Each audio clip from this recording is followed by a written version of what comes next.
ఓం శ్రీ గణేశాయ నమః. ఓం శ్రీ గురుభ్యో నమః.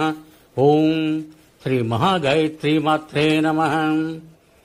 శ్రీ మహాగాయత్రీ మాత యూట్యూబ్ ఛానల్కు శ్రోతలందరికీ సాదర స్వాగతం. ఆహ్వానించువారు కాశీవజ్ర సుబ్రహ్మణ్య శర్మ, నిడదవోలు. వైశాఖ పురాణము 22వ అధ్యాయము. దంతిల కోహలుల శాప విముక్తి. నారద మహర్షి అంబరీష మహారాజునకు వైశాఖమాస మహిమనిట్టు వివరించుతున్నాడు. సుతదేవ మహర్షి మాటలను విని సుతకీర్తి మహారాజు ఇట్లడిగను. మహర్షి, ఇహపర సౌఖ్యములనిచ్చు వైశాఖ మహిమలను ఎంత విన్ననూ తృప్తి కలుగుటలేదు. నెపము లేని ధర్మము, శుభకరములకు విష్ణు కథలు, చెవులకింపైన శాస్త్రశ్రవణము ఎంత విన్ననూ తృప్తి కలగదు. ఇంకనూ వినవలయును అనిపించుతున్నది. నేను పూర్వజన్మలో చేసిన పుణ్యము ఫలించుటచే మహాత్ముడవైన నీవు అతిథివై నా ఇంటికి వచ్చితివి. నీవు చెప్పిన ఈ అమృతోపదేశమును విని బ్రహ్మ పదవిని, ముక్తిని నా మనస్సు కోరుటలేదు. కావున నా యందు దయ ఉంచి ఇంకనూ శ్రీహరికి ప్రియములకు దివ్యములకు ధర్మములను వివరింపగోరుచున్నాను అని ప్రార్థించెను.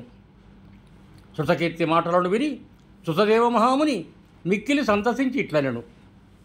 వైశాఖ ధర్మముల మహిమను వివరించు మరి ఒక కథను చెప్పుదును, వినుము. పంపాతీరమున శంఖుడును పేరు గల బ్రాహ్మణుడు ఉండెను. అతడొకప్పుడు బృహస్పతి సింహరాశి యందు ఉండగా గోదావరి ప్రాంతమునకు వచ్చెను. అతడు భీమనదీ నదిని దాటి ముళ్ళు రాళ్ళు గల అడవిలో ప్రయాణము చేయుచు వైశాఖమాసపు ఎండకు బాధితుడై మధ్యాహ్న సమయమున అలసి ఒక వృక్షము నీడలో కూర్చుండెను. అప్పుడొక బోయవాడు వింటిని పట్టుకొని అతడకు వచ్చెను. అతడు దయాహీనుడు, సర్వప్రాణులను హింసించువాడు. సూర్యుని వలె ప్రకాశించు రక్తకుండలమును ధరించిన శంఖుని పీడించి వాని వద్దనున్న కుండలములను, గొడుగును, పాదుకలను, కమండలమును లాగుకొనెను. తరువాత బ్రాహ్మణుని పొమ్మని విడిచెను. శంఖుడును అతడి నుండి కదలెను. ఎండకు కాళ్ళు కాలుచుండగా త్వరగా గడ్డి ఉన్న ప్రదేశమును నిలుచుచూ, చెట్లండేళ్ల యందు వెదకి నిలుచుచూ, త్వరగా పోవుచూ, మిక్కిలి బాధపడుచూ తన ప్రయాణమును కొనసాగించెను. అతడు బాధపడుచూ వెళ్ళుచుండగా బోయవానికి వారి యందు ఎందుకో దయ కలిగెను. వాని పాదుకలను తిరిగి వానికి ఇయ్యవలైనను ఆలోచన కలిగెను. దొంగతనము చే గ్రహింపబడిన వైనను శంఖుని పాదుకలు తనవే అని వాని అభిప్రాయము. ఆ కిరాతుడు దయావంతుడై శంఖుని నుండి తాను దొంగిలించిన పాదుకలను వానికి తిరిగి ఇచ్చివేశాను. ఇట్టిచ్చడం వలన నాకు కొంతైనా పుణ్యము కలుగును కదా అని వాడు భావించెను. శంఖుడును కిరాతుడిచ్చిన పాదుకలను ధరించి మిక్కిలి సంతృప్తిని పొందెను. సుఖీభవ అని వారిని ఆశీర్వదించెను. వీని పుణ్యం పరిపక్వమైనది. వైశాఖమున ఇతడు దుర్బుద్ధియు కిరాతుడైనను పాదుకలను ఇట్లిచ్చెను. వీరికి శ్రీహరి ప్రసన్నుడై వైశాఖమున ఇట్టి బుద్ధి కలిగించెనని పలికెను. ఇప్పుడు ఈ పాదుకలను ధరించి మిక్కిలి సుఖించి తిని నాకిట్టి సంతృప్తిని కలిగించిన నీవు సుఖముగా ఉండమని వారిని ఆశీర్వదించెను. కిరాతుడును శంఖుని మాటలను విని ఆశ్చర్యపడెను. నీ నుండి దోచుకున్న దానిని నీకు తిరిగి ఇచ్చి తిని ఇందువలన నాకెట్టు పుణ్యం వచ్చును? వైశాఖమున శ్రీహరి సంతోషించునని అనుచున్నావు. నీవి విషయమును వివరింపుమని శంఖుని ప్రార్థించెను. శంఖుడును కిరాతుని పలుకులకు ఆశ్చర్యపడెను. లోభము గల ఈ కిరాతుడు ఇట్లు నా నుండి దొంగిలించిన పాదుకలను తిరిగి ఇచ్చి ఇట్లు వైశాఖ మహిమను అడుగుట శ్రీహరి మహిమయే కదా అని వైశాఖమాసమును మరలా మెచ్చెను. దుర్బుద్ధివై నా వస్తువులను లాగుకొన్నను ఎండలో బాధపడు నా యందు దయ కలిగి నా పాదుకలను ఇట్లు ఇచ్చుట మిక్కిలి విచిత్రమైన విషయము. ఎన్ని దానములు ధర్మములు ఆచరించినను వాని ఫలము జన్మాంతరమున కలుగును. కానీ వైశాఖమాస దాన ధర్మములు వెంటనే ఫలించును సుమా. పాపాత్ముడవైనను కిరాతుడవైనను దైవవశమున నీకిట్టి బుద్ధి కలిగినది. నీకింత మంచి బుద్ధి కలుగుటకు వైశాఖమాసము శ్రీహరి దయయే కారణములు సుమా. శ్రీహరికిష్టమైన పని నిర్మలము సంతుష్టికరము అయినచో అదియే ధర్మమని మనువు మున్నగువారు లోగడ చెప్పి ఉన్నారు. వైశాఖ మాసమునకు చెందిన ధర్మములు శ్రీహరికి ప్రీతిదాయకములు, మిక్కిలి ఇష్టములు. వైశాఖమాస ధర్మములకు సంతోషించినట్లు శ్రీహరి ఏ ధర్మకార్యములకు సంతుష్టినందడు. తపస్సులు, యజ్ఞములు వానికి వైశాఖ ధర్మములంత ఇష్టములు కావు. ఏ ధర్మము వైశాఖ ధర్మమునకు సాటి రాదు.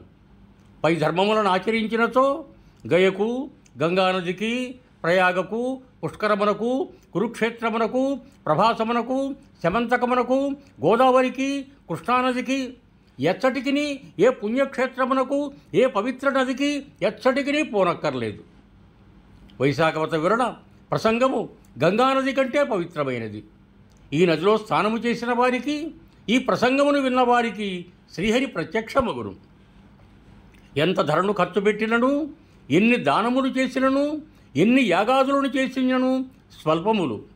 భక్తిపూర్ణములకు వైశాఖ ధర్మముల వలన వచ్చు పుణ్యమునకు సాటిరావు. కావుననే ఈ పవిత్రమైన వైశాఖ మాసమునకు నాకు పాదుకలనియవలనని నీకు అనిపించినది. ఈ మాసమంతా గొప్పది కావుననే దీనికి మాధవ మాసమని పేరు వచ్చినది. పాదుకలనిచ్చుటచే నీకు పుణ్యము కలుగును నిశ్చయము అని శంఖుడు ఆ వ్యాధునకు వివరించెను. ఇంతలో ఒక సింహము పులిని చంపుటకై వేగముగా పోవుచూ మార్గమధ్యమున కనిపించిన మహాగజముపై పడెను. సింహమునకు గజమునకు భయంకరమైన యుద్ధము జరిగెను. రెండునూ యుద్ధము చేసి అలసి నిలుచుండి శంఖు కిరాతునికి చెప్పు మాటలను వినుట జరిగెను. వారు వెంటనే వైశాఖ మహిమను వినుట చేత గజసింహ రూపములను విడిచి దివ్య రూపములను అందిరి. వారిని తీసుకొని పోవుటకై దివ్య విమానం వచ్చినది. దివ్య రూపమును ధరించిన వారిద్దరును కిరాతుని, వైశాఖవత మహిమను చెప్పుచున్న శంఖునికి నమస్కరించిరి.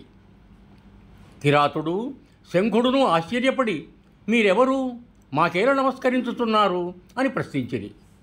గజసింహములుగా ఉన్న మీకు ఈ దివ్య రూపములు కలుగుట ఏమి అనియూ ప్రశ్నించిరి.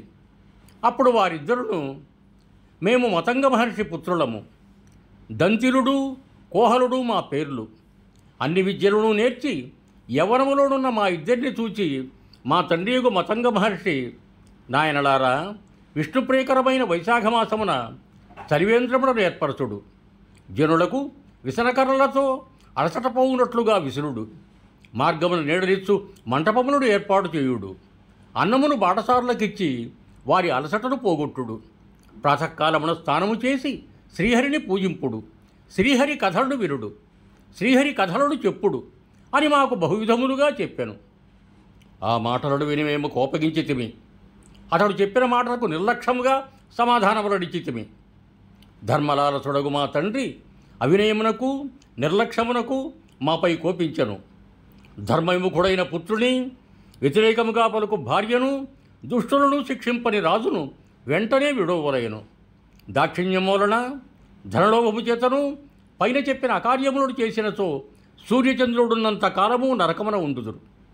కావున నా మాటను వినక క్రోధావేశములతో వ్యవహరించుతున్న మీరు దంతిరుడు సింహముగాను, కోహలుడు గజముగాను చిరకాలము అడవిలో ఉండుడని మమ్ము శపించెను. పశ్చాత్తాపమునందిన మేము ప్రార్థింపగా జాలిపడిన మా తండ్రి, కొంతకాలమునకు మీరిద్దరూ ఒకరినొకరు చంపుకొనబోదురు. అప్పుడే మీరిద్దరును కలిసికొందురు.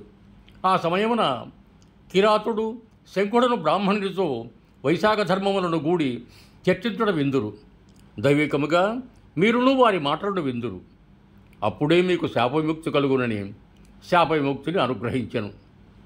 శాపవిముక్తిని పొంది నా వద్దకు వచ్చి వెళ్ళుదురని మా తండ్రి గారు చెప్పిరి. ఆయన చెప్పినట్లుగానే జరిగినది. కృతజ్ఞులమై నమస్కరించుతున్నామని దంతిల కోహలుడు చెప్పి తమ తండ్రి వద్దకు విమానము నెక్కి వెళ్ళిపోయిరి. వానికి మాటలను విన్న కిరాతకుడు మిక్కిలి విస్మయుడయ్యను. శంఖుడును కిరాతునితో, ఓయి, వైశాఖ మహిమను ప్రత్యక్షముగా చూచితివి కదా. వైశాఖ మహిమను వినుట వలన దంత్యల కోహలులకు శాప విముక్తి ముక్తి కలిగినవి కదా అని పలికెను. కిరాతునిలో ఉన్న హింసాబుద్ధి నశించెను. వాని మనస్సు పరిశుద్ధమయ్యను. అతడు పశ్చాత్తాప్తుడై శంఖునకు నమస్కరించి ఇట్లనెను అని శృతదేవుడు శృతకీర్తి మహారాజునకు చెప్పెను. ఈ విషయమును వైశాఖ మహిమను అంబరీషునికి వివరించుతూ నారదుడు చెప్పెను. శుభం భూయాత్. సర్వే జనా సుఖినో భవంతు. ధన్యవాదములు. మీకు నా ఈ వీడియో నచ్చినట్టయితే దయచేసి ఒక లైక్ కొట్టి నా ఛానల్ను సబ్స్క్రైబ్ చేయ ప్రార్థన. మీ బంధుమిత్రులకు నా ఈ వీడియోలను షేర్ చేయండి. మరొక్క మారు ధన్యవాదములతో భౌదీయుడు కాశీవజ్ర సుబ్రహ్మణ్య శర్మ, నిడదవోలు, తూర్పుగోదావరి జిల్లా.